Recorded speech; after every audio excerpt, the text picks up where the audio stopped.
Welcome back. We start from Afghanistan, where at least 11 policemen have been killed and 6 others wounded after the Taliban stormed a police base in Baghlan province. Officials say the overnight attack was carried out with the help of a policeman inside the base. 6 others were wounded in the attack in Pul-e-Khumir. Taliban spokesperson Zabiullah Mujahid, however, put the death toll at 17. Meanwhile, the Taliban have prevented Afghan forces from reaching the wreckage of a U.S. plane which crashed in Ghazni yesterday. The Taliban claim they shot down the jet, but the United States denies this claim. Moving on to Middle East now. In Syria, government forces have taken control of Marathul Numan city in a renewed push to recapture rebel-held Idlib. A war monitor said the forces also captured over a dozen villages in the city's outskirts. Marathul Numan is located on the main highway in Idlib, linking the capital Damascus with Aleppo in northern Syria. The war monitor also said clashes between forces and rebels are underway. Turkey's defense ministry said Ankara would retaliate in case of any attack on its observation posts in the region. Assad's campaign to regain Idlib province has sparked a new exodus of thousands of civilians towards the border with Turkey. Idlib is the last rebel bastion in a nearly 9-year-long civil war in Syria. In Libya, the health ministry says 3 children have been killed in a rocket blast near a school in southern Tripoli.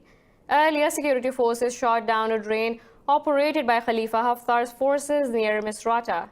Libya's internationally recognized government has been battling Haftar's forces since late April to repulse the Tripoli offensive.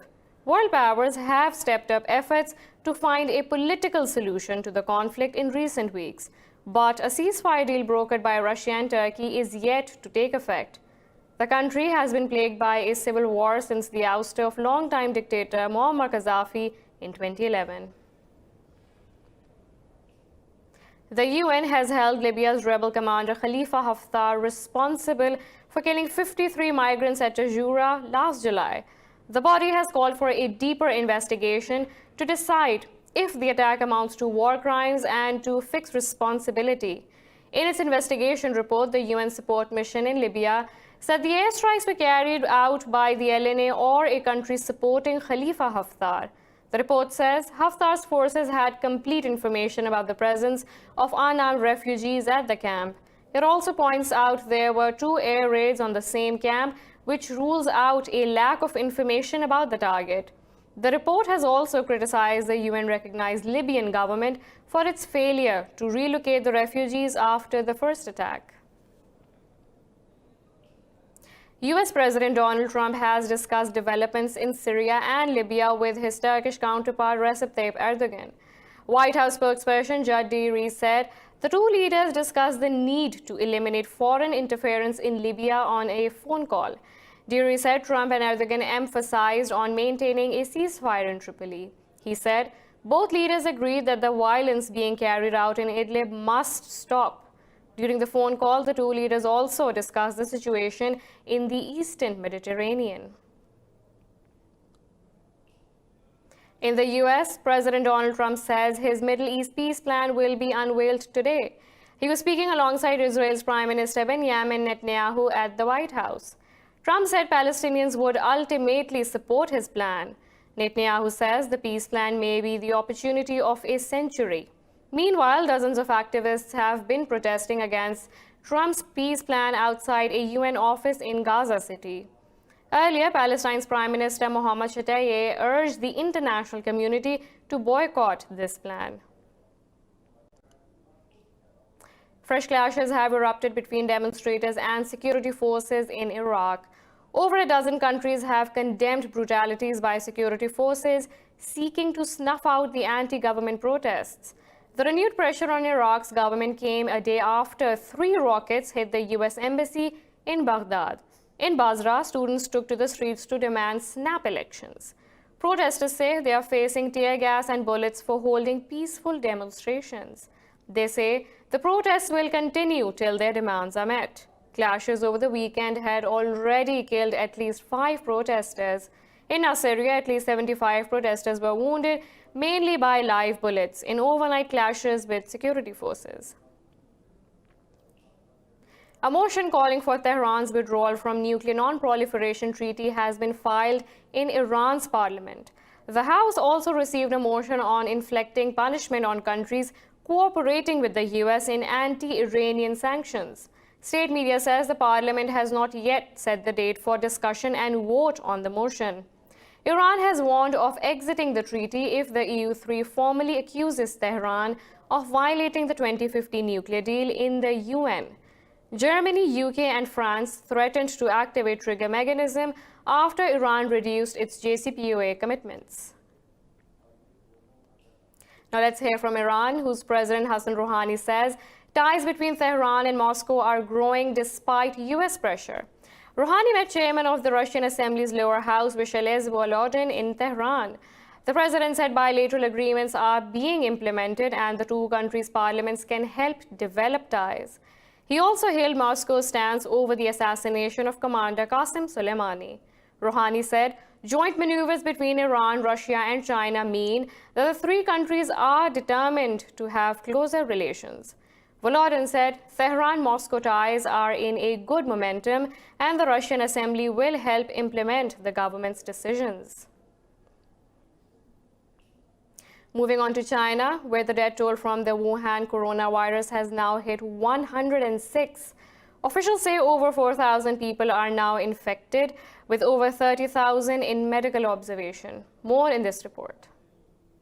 The Chinese government has sealed off entire provinces, isolating over 50 million people to curb the deadly coronavirus. Over 4,000 people are infected in China, with cases also confirmed elsewhere in Asia, Europe, and North America. The U.S. consulate in Wuhan is preparing to fly its diplomats and other Americans out of the country. Japan, Mongolia, France, and other governments are also preparing for evacuations. As you know, we are in the process of evaluating the possibilities of repatriating French nationals. Some 100 French nationals who sometimes requested, obviously in conjunction with the other ministries, the armed forces, the interior, in order to prepare the operation as smoothly as possible. U.S. President Donald Trump has offered to help China in combating the spread of the virus. But the National Health Commission of China said difficulties for the patients seeking treatment for the virus have decreased. So these 10,000 available beds are sufficiently able to alleviate the needs of those infected and the suspected cases, including those showing symptoms of fever and have to be warded for further inspection. The World Health Organization has also admitted its initial assessment of the threat was incorrect, saying it was high, not moderate. Symptoms of the disease include fever, cough, and breathing difficulties. In China, the city of Wuhan, which is the epicenter of the coronavirus outbreak, is currently under lockdown as authorities try to contain the virus. 5 million people left the city, but 9 million remain inside, doing their best to carry on with normal life under quarantine. More in this report. This is how most people in Wuhan are living right now, cooped up at home and eating what's already in the fridge. Helen Chen arrived in Wuhan from Canberra a fortnight ago to spend time with her family during the Lunar New Year. She spent an entire week indoors. I'm doing my assignments. I have a lot of assignments to do because I deferred my final assessments last semester. So that's how I keep busy, and it's taking up a lot of my time, so that's good. My dad is just watching the Australian Open, and he's hanging out with my grandfather. They just chat. I don't know, and my mom, she's just watching TV shows on her phone. The city's streets aren't completely abandoned. People are still going about normal tasks like grocery shopping. But there's still a palpable sense of nervousness about the coronavirus outbreak. Now I feel a little nervous. A lot of residents are a little nervous. You see, there are few people on the streets right now. There used to be a lot of people on the streets. Many people, but now there are few. Everyone goes out wearing masks, and they are worried about the infection. Beijing is currently devising a way to evacuate people from the quarantine zone. Meanwhile, Western governments are making plans to airlift their nationals from the city and surrounding areas. 106 people have died in China from the outbreak so far. In a related development, Pakistan's Foreign Minister Shah Mahmood Qureshi says no Pakistani in China has been infected by the coronavirus. In an interview, he said all precautionary measures are being taken to safeguard the Pakistani community in China. The Foreign Office said Pakistan's embassy in Beijing is in touch with its citizens in China. Meanwhile, Prime Minister Imran Khan has ordered an interministerial meeting to discuss preventive measures. In a notification, it is said the meeting will be attended by the Prime Minister's health advisor, the Foreign Office and Health Ministry officials. Earlier, the Chinese ambassador to Pakistan, Li Jianzhou, also assured the safety and health of Pakistani citizens in China. Moving on to India now, whose Supreme Court has granted bail to 17 convicts of the 2002 Gujarat riots. The convicts were serving life terms for burning 33 Muslims alive in Sardarpura village of Mehsana district. In its verdict, the top court ordered the convicts to social and spiritual services. The court told the offenders to leave Gujarat and move to the state of Madhya Pradesh. 14 of the 31 convicts were already acquitted by the Gujarat High Court in 2016. At least 1,000 people, mostly Muslims, were killed in three-day violence while Narendra Modi was the state's chief minister. A leader of India's ruling Bharatiya Janata Party, Anurag Thakur, has incited violence against anti-citizenship law protesters. Speaking at a rally in New Delhi, Thakur asked the crowd to chant "Shoot down traitors." In a video, Thakur can be seen shouting "Traitors of India," to which the crowd responds, "Must be shot down." India's Election Commission has so far not taken any action against this hate speech.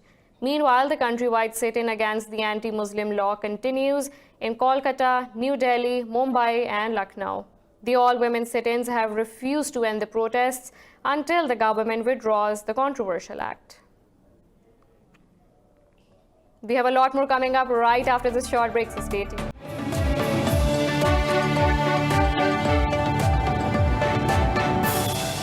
Welcome back to our news bulletin.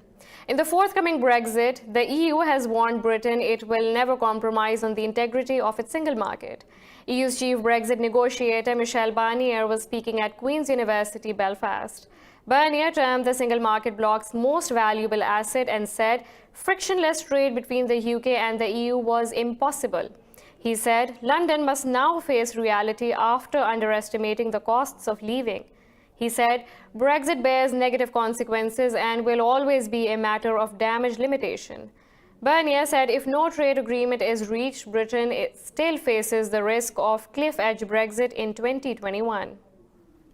Negotiating the future partnership between the EU and the UK is so another huge challenge. A new clock is ticking. 11 months is extremely short. Prime Minister Johnson has said he will not extend this period. It's the final week in Brussels for the 71 British members of the European Parliament. It is a painful time for those British MEPs who believed in the European Union. But for those who believed in Brexit, it is a moment of victory. More in this report. Labour Party delegation leader Richard Corbett has been a member of the European Parliament since 1996. Now the British Prime Minister Jeremy Corbyn's Brexit plans have fallen into place. Corbett's run in Brussels is ending on midnight this Friday. He terms the Brexit campaign that won the 2016 referendum one of the most dishonest in the UK's political history. I was first interviewed on this very bench 20-something years ago, so to come back here in a way to end it off is a very special moment. The next few days I'm packing up my boxes, I'm making, sadly, my staff redundant. I'm beginning to think what I might do for the future, but I've not decided yet. Brexit Party MEP Claire Fox has a different take on matters. She says the European Parliament is too inefficient at legislating and sees the unelected European Commission's role in the EU as undemocratic. For her and other Brexit Party MEPs, this is a historical victory for their country.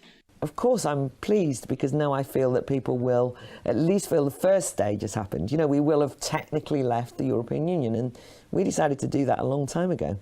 So, of course, I'm relieved at that. Pro-EU MEPs fear that with a right-wing government running the UK without the EU's regulations, environmental protection will be weakened and workers' rights watered down. But these battles must now be fought at home, not in Brussels. New developments for the EU as German Chancellor Angela Merkel has renewed her support for EU membership negotiations with Albania and North Macedonia. Merkel was speaking ahead of her meeting with Albanian Prime Minister Edi Rama in Berlin. Merkel said Germany supports the inclusion of Western Balkan states in the EU. The Chancellor said the European Union will also greatly benefit from the region's integration into the body. She said both countries have made significant progress in recent years, including judicial reforms.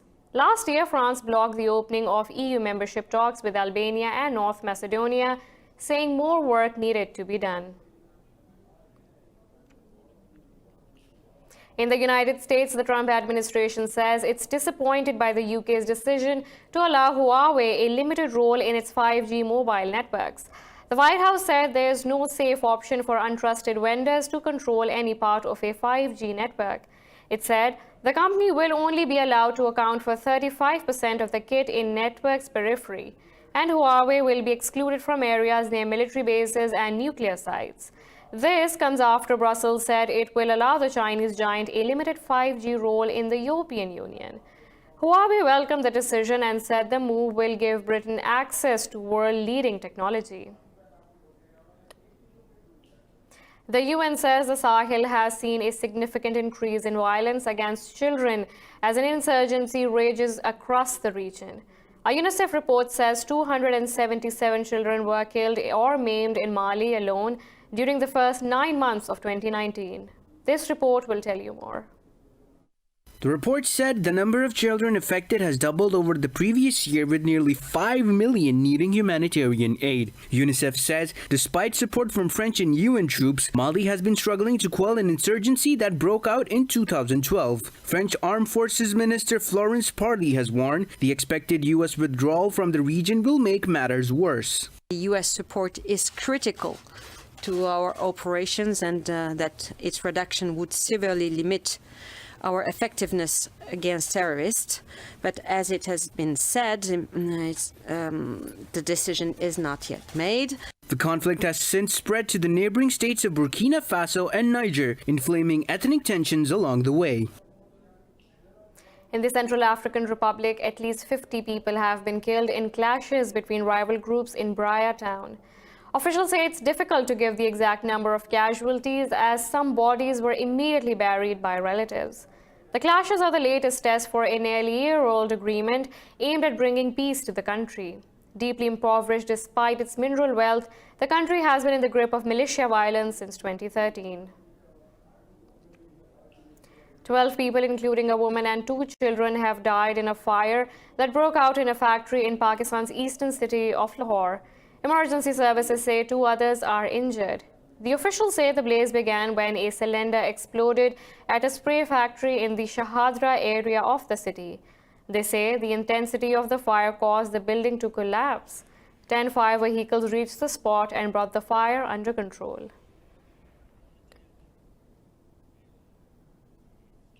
Moving on to France, where thousands of firefighters have clashed with the riot police during protests over working conditions in Paris. Firefighters demanded an increase in their hazard bonus, which has not changed since 1990. Police fired tear gas and baton charged some protesters. They also demonstrated against the government's plans to overhaul the country's retirement system. A few firemen also set themselves alight. France has also seen widespread labor unrest since December, with unions mobilizing against President Macron's plans to reform the pension system. Bolivia's ex-president Evo Morales criticized the candidacy of his successor, interim president Jeanine Áñez. Áñez had announced she will be a candidate in the election on 3rd May. The ex-president said Áñez's decision to run casts a great doubt over the transparency of elections. He described and criticized Áñez for running for president. I want to take this opportunity to warn the Bolivian people and interim President Jeanine Áñez's dictatorship. They say they are transitional government. To us, they are coup-mongers and they have a dictatorship. Morales' movement to Socialism Party's candidate Luis Arce Catacora said despite the unfavorable conditions, he will run his campaign. Moving on to Madagascar, where muddy currents have submerged parts of the northwestern town of Marowe, flooding homes and killing dozens. A week of torrential rains have forced thousands to leave their homes and swept buildings away in the island nation. The rice paddies of Marowe have turned into swamps. The government has declaring a state of emergency and deployed rescue helicopters, but 20,000 people are still stranded. In a tweet, President Andre Rajoelina said the state is mobilizing to rescue and support affectees. 32 people have drowned and 15,000 others displaced over the past week.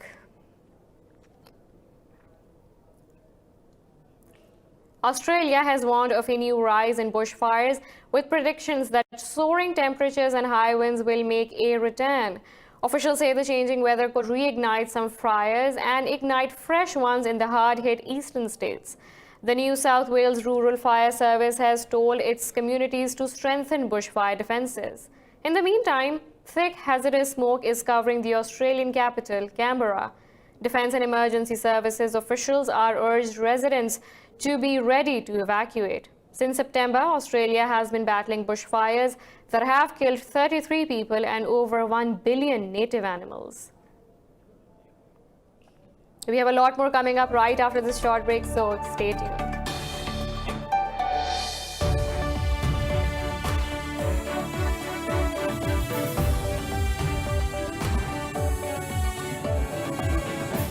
Welcome back.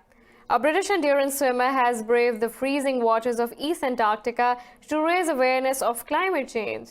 He's become the first person to swim under the Antarctic ice sheet, spending 10 minutes and 17 seconds under the freezing water. Watch more in this report. This is Lewis Pugh, a celebrated endurance swimmer known as the polar bear. He swam a kilometer across a supraglacial lake in Antarctica in 0 degrees Celsius water with a wind chill of minus 15 degrees. Lewis called it the most frightening swim of his life, but also the most beautiful place he's ever seen.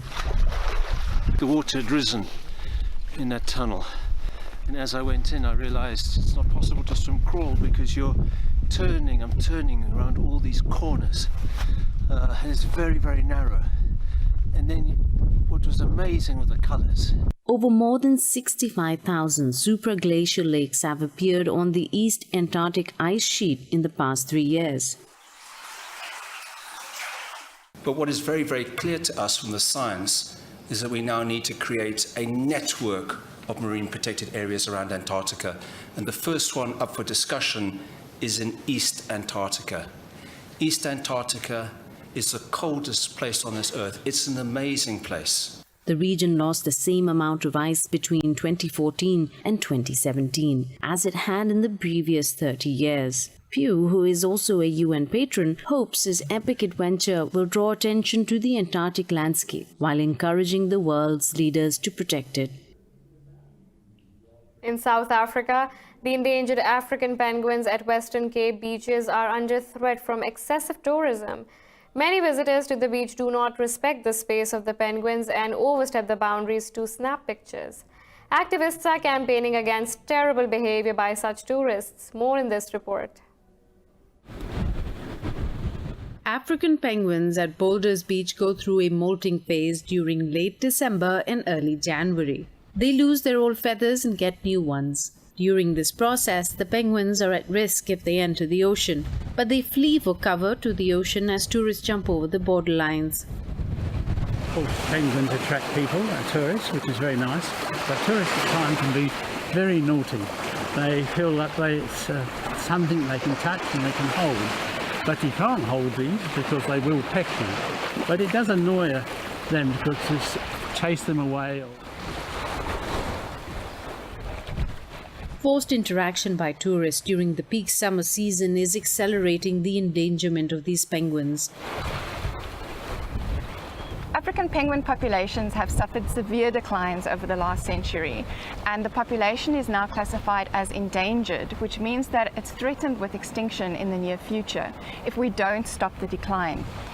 Boulders is one of the few land-based colonies and one of the few colonies which shows a stable population over the last 5 years. Conservationists urge all visitors to keep at least 2 to 3 meters between them and the penguins.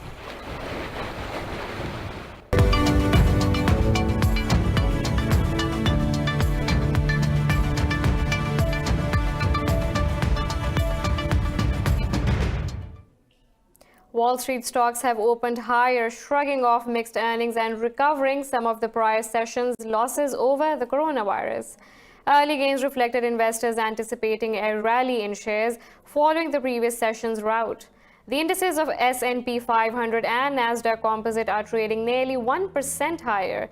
The Dow Jones Industrial Average Index is also trading on positive notes. As the corporate earnings season continues, Pfizer, 3M and Lockheed Martin posted disappointing figures.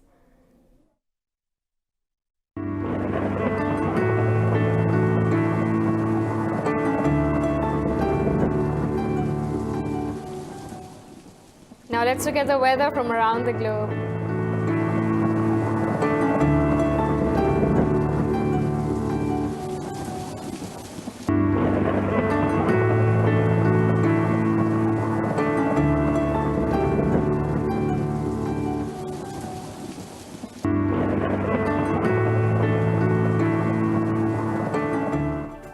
This is all for now. For the latest updates, you can follow us on social media at indus.news.